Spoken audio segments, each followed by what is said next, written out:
Next Wednesday will mark 1 year since the school shooting in Uvalde, and for the first time, the victims' parents entered the school where their children were killed. The parents have requested access to Robb Elementary for months. At first, they were denied due to the ongoing criminal investigation, but were finally allowed to visit yesterday after working things out with the school district, which still owns that property. 19 students and 2 teachers were killed on May 24th of last year. And it's been a year of grief, frustration, and questions since the Uvalde shooting. ABC News devoted an entire investigative unit to seek answers. That crew headed by John Quinones, and he joins me now to discuss what he's seen, which, by the way, is also documented in a special 2020 tonight. So good morning to you, John. And first, I want to talk about tonight's show, A Year in Uvalde. You've got some very personal, very emotional stories. You talked with a teacher and a student about how they survived. Yes, we'll hear from them, Megan. Good morning. And we'll also see some surveillance video and body cam video that has never been seen before. It's been one of the most powerful assignments that I've ever had in my career at ABC News. And I've covered a lot of stories.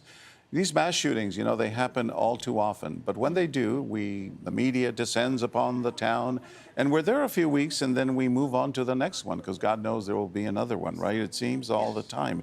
Well, not this time. You know, with Uvalde 365, this project of ours, we decided that we would stay in this small Texas town in the heart of Texas and open up an office there and staff it with producers and keep a camera crew there year-round and correspondents, no less than 3 of us.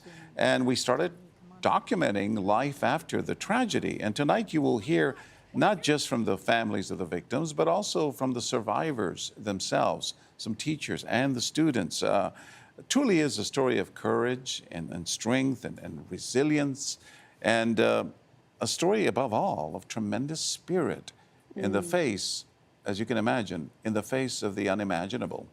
Absolutely. And you've also been able to talk to parents. I know we've seen this here at WFAA. We've been covering it, especially in this legislative session. It really has been frustrating, a fight for answers for them. And as, of course, we saw just yesterday, visiting Robb Elementary, what did they tell you? Well, they're heartbroken. I mean, you can imagine what it's been like. I'm just glad they took this long before they, mustered up the courage to go in, even though they have been demanding to go in a bit sooner. As we approach this 1-year mark, city officials in the town and some members of the community are saying enough is enough. They don't want the media in their town any longer, but not the families of the victims. They are the ones who keep telling us they want us to seek answers even longer than a year, because they want us to demand accountability from the more than 400 police officers who responded, and took 77 minutes before they brought the shooter down.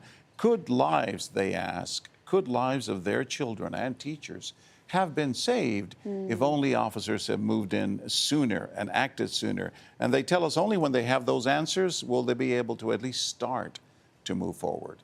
Well, I want to expand on that, because we can't talk about Uvalde without discussing the law enforcement response. You've dug into those answers since day one. What can you tell us? The very few have been held accountable. Only a handful of officers have been fired or resigned. The latest is that the district attorney in Uvalde is waiting for the Texas Department of Public Safety to give them the results of their investigation.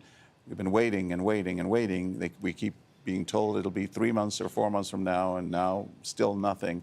The district attorney at that point, when she finally receives it, will decide whether to turn it over to a grand jury, and then they will decide whether criminal charges will be filed against any of these officers. But the targets are those who were in charge at the school on that day. They are the principal targets of this investigation.